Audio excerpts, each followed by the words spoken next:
किस्से कुछ कहानियां। अतुल विश्नोई की जुबानी, कुछ किस्से कुछ कहानी।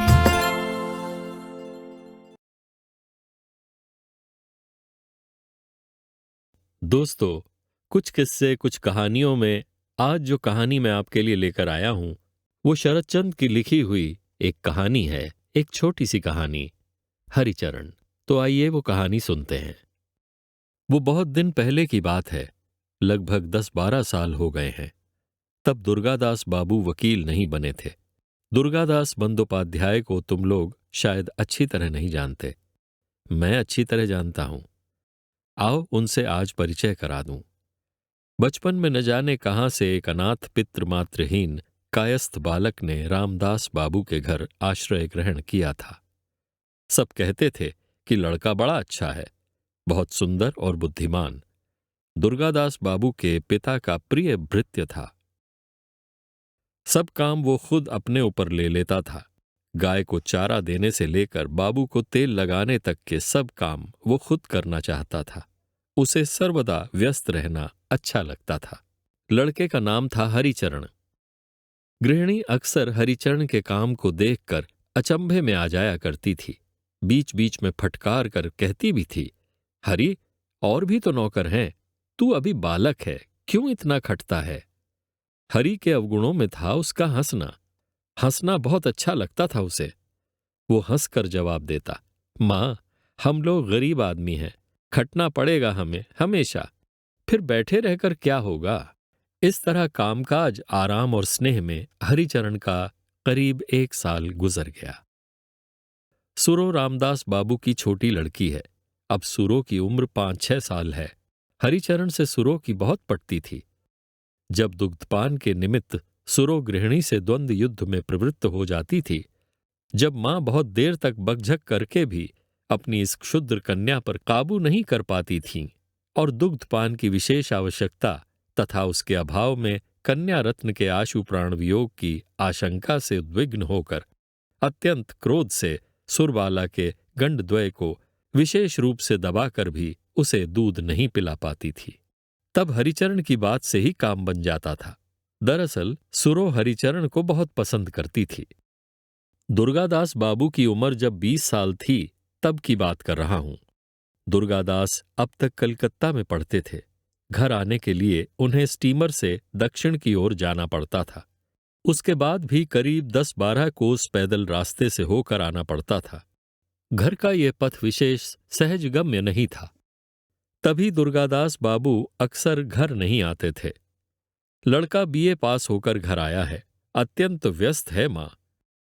लड़के को अच्छी तरह खिलाने पिलाने और सेवा जतन करने के लिए घर पर सब लोग एक साथ उत्कंठित हो गए। दुर्गादास ने पूछा, मां, ये लड़का कौन है? मां ने कहा, ये कायस्थ का लड़का है, मां बाप नहीं है, तभी तेरे पिता ने उसे अपने यहां रखा है। घर के सब कामकाज करता है, बड़ी शांत प्रकृति का है ये लड़का, कभी किसी बात पर नाराज नहीं होता। फिर बिना मां बाप का है बालक बेचारा। मैं बहुत चाहती हूं उसे। घर आकर दुर्गादास बाबू को हरिचरण का ये परिचय मिला। जो हो, आजकल हरिचरण का बहुत काम बढ़ गया है। इस कार्य वृद्धि से वो असंतुष्ट नहीं, वरन संतुष्ट ही प्रतीत होता है। छोटे बाबू यानी दुर्गादास को स्नान कराना, जरूरत के वक्त पर पानी भरा गडुआ, ठीक समय पर पान का डिब्बा, हुक्का वगैरह पेश करने में बहुत पटु है हरिचरण। दुर्गादास बाबू बहुधा सोचते हैं कि लड़का बहुत इंटेलिजेंट है, लिहाजा कपड़ों में चुन्नट डालने और हुक्का भरने के काम हरिचरण के न करने पर दुर्गादास बाबू को पसंद नहीं आते थे। कुछ समझ में नहीं आता, कहाँ का पानी कहाँ जाकर मरता है। बड़ा दुरूह तत्व है ये। क्या तुमने देखा है कि अच्छी बात का अच्छा ही परिणाम है? क्या कभी बुरा नहीं होता? यदि तुमने न देखा हो, तब आओ, आज मैं तुम्हें दिखाऊं यह दुरूह तत्व। आज दुर्गादास बाबू का एक शानदार भोज में निमंत्रण है। घर भोजन नहीं करेंगे, शायद बहुत रात गए लौटेंगे। इसीलिए हरिचरण को रोजमर्रा का काम खत्म करके सो जाने को कह गए हैं। अब हरिचरण की बात कहता हूं। दुर्गादास बाबू रात को बाहर के बैठक खाने में ही सोते थे। इसका कारण बहुत से लोग नहीं जानते। मेरा ख्याल है कि उनकी पत्नी पित्रालय होने के कारण उन्होंने अपने लिए यह व्यवस्था बनाई थी। रात को दुर्गादास बाबू का बिस्तर लगाना, फिर उनके सोने पर उनकी पद सेवा आदि कार्य हरिचरण के जिम्मे थे। बाद में बाबू को अच्छी तरह नींद आ जाने पर हरिचरण पास के एक कमरे में जाकर सो जाता था। संध्या होने के पहले से ही उस दिन हरिचरण का सिर दर्द करने लग गया। हरिचरण समझ गया कि अब उसे बुखार आने वाला है। बीच बीच में उसे अक्सर बुखार आ जाता था, इसलिए इन लक्षणों को वो बखूबी जानता था। हरिचरण और बैठ नहीं पाया, अपने कमरे में जाकर सो गया। छोटे बाबू का बिस्तर नहीं लगा है, यह बात उसे याद नहीं रही। रात को सबने भोजन किया, पर हरिचरण भोजन करने नहीं आया। गृहिणी देखने आई। हरिचरण सोया था। उसके बदन पर हाथ लगाकर देखा कि बहुत गर्म है। समझ गईं कि बुखार आ गया है उसे, लिहाजा उसे और कुछ न कहकर चुपचाप चली गईं वे।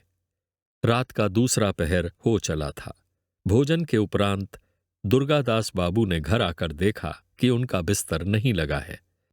एक तो उन्हें नींद आ रही थी, फिर तमाम रास्ते यही सोचते आ रहे थे कि जाते ही बिस्तर पर पड़ जाएंगे।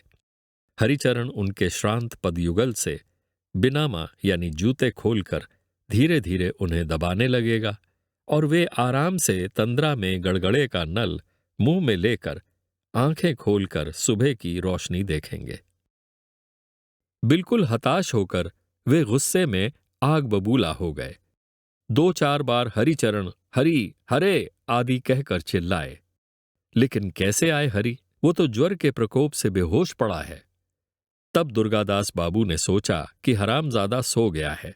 उसके कमरे में जाकर देखा कि अच्छी तरह ढक ढांप कर सो रहा है और बर्दाश्त नहीं हुआ उन्हें। बड़ी जोर से हरि के बाल पकड़कर खींच के उसे बैठाने की कोशिश की, लेकिन हरि फिर लुढ़क कर बिस्तर पर सो गया। तब अत्यंत क्रोधवश दुर्गादास बाबू हिताहित ज्ञान शून्य हो गए। हरि की पीठ पर उन्होंने सबूत पदाघात किया। करारी चोट खाकर वो होश में आकर बैठ गया बिस्तर पर। दुर्गादास बाबू बोले, दूध मुआ बच्चा है क्या तू जो सो गया था? बिस्तर कौन लगाएगा? मैं? बातचीत में उनका गुस्सा और बढ़ गया। हाथ के बेंत से हरिचरण की पीठ पर फिर उन्होंने 2-3 बार वार कर दिए। हरि जब रात को पदसेवा कर रहा था, तब शायद एक बूंद गर्म पानी दुर्गादास बाबू के पैर पर टपक पड़ा था। तमाम रात दुर्गादास बाबू को नींद नहीं आई। पानी की वो एक बूंद उन्हें बहुत गर्म मालूम हुई थी। दुर्गादास बाबू हरिचरण को बहुत प्यार करते थे। अपनी नम्रता के लिए वो केवल दुर्गादास बाबू का ही नहीं, सबका प्रिय पात्र था।